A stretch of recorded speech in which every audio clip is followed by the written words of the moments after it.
I got so much motherfucking design on right now. Assalamualaikum warahmatullahi wabarakatuh.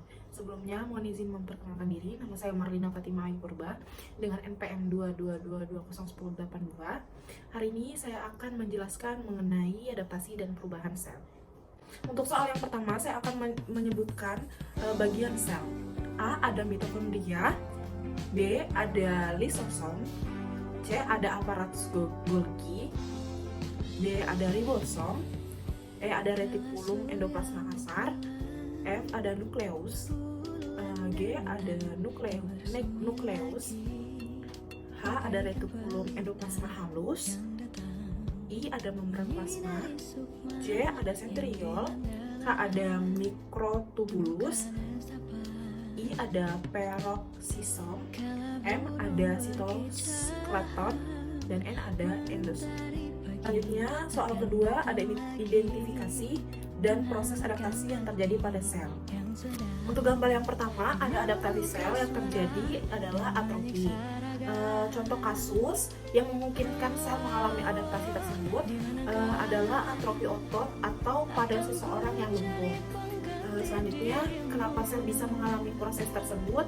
Karena atrofi adalah kondisi penyusutan bagian tubuh yang terjadi karena penyusutan ukuran sel atau berkurangnya jumlah sel. Biasanya atrofi terjadi disebabkan oleh otot-otot yang tidak pernah digunakan untuk bergerak dan juga beraktivitas. Umumnya yang mengalami kondisi ini adalah orang yang memiliki kondisi kesehatan tertentu sehingga pergerakannya menjadi terbatas.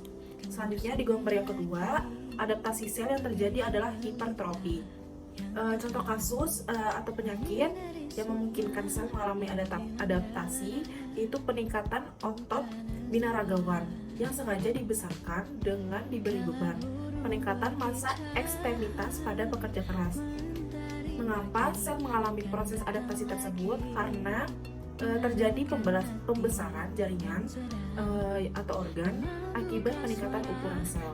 Pada saat mengangkat beban dan melatih otot, impuls atau rangsangan saraf akan meningkat dan memicu kontraksi otot. Hal itu dapat merangsang peningkatan kekuatan walau mungkin ukuran otot tidak terlihat membesar. Selanjutnya gambar ketiga, adaptasi sel yang terjadi adalah hiperplasia. Contoh kasus atau penyakit yaitu kanker kelenjar payudara dan prostat. Mengapa sel mengalami proses adaptasi tersebut? Karena hal ini terjadi adanya genetika yang tidak normal, sehingga bentuk selnya abnormal dan cenderung berubah jadi sel ganas dan bisa menyebabkan kondisi prakanker. Hal ini juga dapat terjadi dan ditemui pada sel yang dirangsang dengan peningkatan beban kerja, pensinyalan oleh hormon atau sinyal yang dihasilkan secara lokal sebagai respon terhadap penurunan kepadatan zatnya. Selanjutnya ada gambar terakhir, adaptasi yang terjadi itu displasia. Contoh kasus penyakitnya ada kanker serviks. Kenapa sel mengalami proses adaptasi tersebut? Karena kelainan genetik yang tidak diturunkan dan mutasi gen tertentu. Sekian dari saya, kurang lebihnya mohon maaf. Wassalamualaikum warahmatullahi wabarakatuh.